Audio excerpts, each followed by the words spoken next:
Devant la tribune d'honneur ce 1er mai 2026, le passage d'Electricity Development Corporation, en abrégé EDC. Un passage magistral placé sous le signe de la royauté africaine, s'en tient au costume qu'arborent les travailleurs ce jour.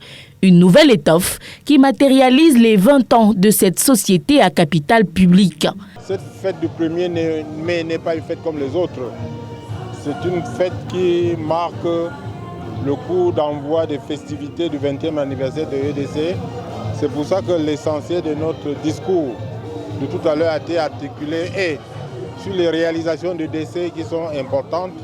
On a évoqué l'Ompanga mis en service en 2015. On a évoqué Memvele que nous avons parachevé. Et on a aussi évoqué le Préret et on a aussi annoncé que l'élévation de 150 villages de l'Est est en train d'aboutir. Et nous avons donc lancé le nouveau projet phare pour EDC en 2026. Ce sont les usines de Mbakaou et qui seront maintenant la solution pour régler la question d'alimentation du nord de notre pays. Ici, les pas sont coordonnés. Là, la cohésion est parfaite autour du directeur général. Loin des slogans creux, le dialogue social se fait cher ici. Quand vous voyez l'ambiance, le dialogue social n'a jamais été rompu à EDC. Et le délégué n'est pas seulement quelqu'un qui fait les revendications.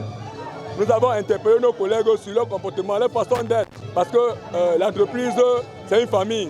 Le mot de circonstance porté par les délégués du personnel trouve une oreille favorable. Des annonces sont faites, question de remobiliser les troupes. De EDC, nous allons épingler des médailles de travail aux gens. Nous allons lancer le projet du nouveau siège de EDC et ça fait partie de beaucoup d'annonces qui vont remotiver le personnel. Après les discours, place aux réjouissances. Les travailleurs sous la 20e bougie d'EDC, puis s'arrogent un bien mérité. Le moment est précieux et augure sûrement des lendemains meilleurs dans un contexte où tous les regards sont tournés vers la fourniture de l'énergie électrique.